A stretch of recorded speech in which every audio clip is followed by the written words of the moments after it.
சரிகமபாவோட ticket to finale ரவுண்ட்ல இந்த வாரம் 2 டிக்கெட் குடுக்க போறாங்க. அதாவது 2 பேர செலக்ட் பண்ண போறாங்க அப்படிங்கிற தகவல் தான் சமீபத்தில கிடைச்சிருக்கு. அண்ட் இந்த ஒரு வாய்ப்பு பவித்ராவிற்கு செல்லுபடியாகுமா? அப்படிங்கிற ஒரு கேள்வி தான் இப்ப ரசிகர்களுக்கு மிகப்பெரிய ஒரு கேள்வியா மாறியிருக்கு. சரிகமபாவோட டிக்கெட் டு ஃபினாலே இந்த வாரம் 4வது வாரம் ரொம்ப ரொம்ப முக்கியமான ஒரு வாரமா இருக்கு. ஏன்னா 2 வாரம் தான் பெண்டிங் இருக்கு. இது ஒண்ணு, அடுத்த வாரம் ஒண்ணு. ஆனா போட்டியாளர்கள் கிட்டத்தட்ட 3 பேர செலக்ட் பண்ணணும். அப்படி பார்த்தாலும் ஒரு 2 பேர தானே செலக்ட் பண்ண முடியும். இன்னொரு ஆள் பெண்டிங் இருக்காங்களே அப்படிங்கிற ஒரு கேள்வி எல்லாருக்கும் இருந்துச்சு. அதோட ஒரு விடையா சமீபத்தில என்ன தெரிய வந்திருக்கு அப்படின்னா, இந்த வாரம் ஒருத்தர மட்டும் தேர்வு செய்ய போறது கிடையாதாமா. 2 பேர தேர்வு செய்ய போறாங்களாமா. இந்த வாரம் சபேசன் செலக்ட் ஆகிட்டாரு அப்படிங்கிறது நமக்கு நல்லாவே தெரியுது. ஏன்னா ரொம்ப ரொம்ப சூப்பரா பாடியிருந்தாரு. ஜட்ஜஸ் எல்லாம் எழுந்து கை தட்டியிருந்தாங்க. ஸோ கண்டிப்பா இந்த வாரம் சபேசன் ஒன் ஆஃப் த ஒரு ஆளா வந்து உள்ள போறாரு ஃபைனலுக்கு. அத தொடர்ந்து 2வது ஆள் இருக்கு இல்லையா? அந்த ஒரு நபர் யாரு அப்படிங்கிற ஒரு கேள்வி தான் இப்ப எல்லாருக்குமே மிகப்பெரிய அளவுல ஒரு கேள்வியா போய்க்கிட்டு இருக்கு.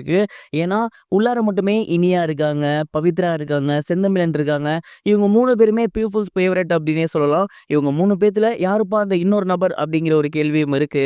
சிலர் பவித்ரா தான் செலக்ட் ஆகியிருக்காங்க அப்படிங்கிற மாதிரி சொல்றாங்க. ஏன்னா சமீபத்துல வந்த ப்ரோமோல எப்படி சபேசனுக்கு கொடுக்கறத பிளர் பண்ணியிருந்தாங்களோ, அப்ப பக்கத்துல பவித்ரா அவர்கள் இருந்தாங்களாமா. சபேசனுக்கு கொடுக்கும்போது பவித்ரா ஏன் நிக்கணும்? ஒருவேளை அவங்கள தான் 2வதா செலக்ட் பண்ண போறாங்க போல அப்படிங்கிற மாதிரி சொல்லி வந்துட்டு இருக்காங்க. அண்ட் இன்னொரு நபர் என்ன சொல்றாங்கன்னா, இனியா வரதுக்கு வாய்ப்பு இருக்கு. அவங்களுமே இந்த முறை ரொம்ப சூப்பரா பாடியிருந்தாங்கங்கிறாங்க. அதெல்லாம் தாண்டி நம்ம ப்ரோமோல பார்க்கும்போதே செந்தமிழனுக்கு மிகச்சிறப்பான வாய்ப்பு இருக்கு அப்படிங்கிறது தெரிய வந்துருந்துச்சு. ஸோ நம்மளாலயுமே இவங்க தான் அப்படின்னு ப்ராப்பரா சொல்ல முடியல. இனியாவா இருக்கலாம், இல்ல பவித்ராவா இருக்கலாம், இல்ல செந்தமிழனா இருக்கலாம். பட் சபேஷனோட சேர்ந்து இன்னொரு ஆள் உள்ள போறாங்க இல்லையா? அது யாரு அப்படிங்கிறது தான் மிகப்பெரிய ஒரு ட்விஸ்ட்டா இருக்க போகுது. இந்த வாரம் எண்டுல தான் அது யாரு அப்படிங்கிறது தெரியும்.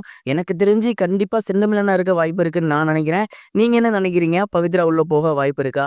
மறக்காம கமெண்ட் பாக்ஸ்ல ஷேர் பண்ணுங்க.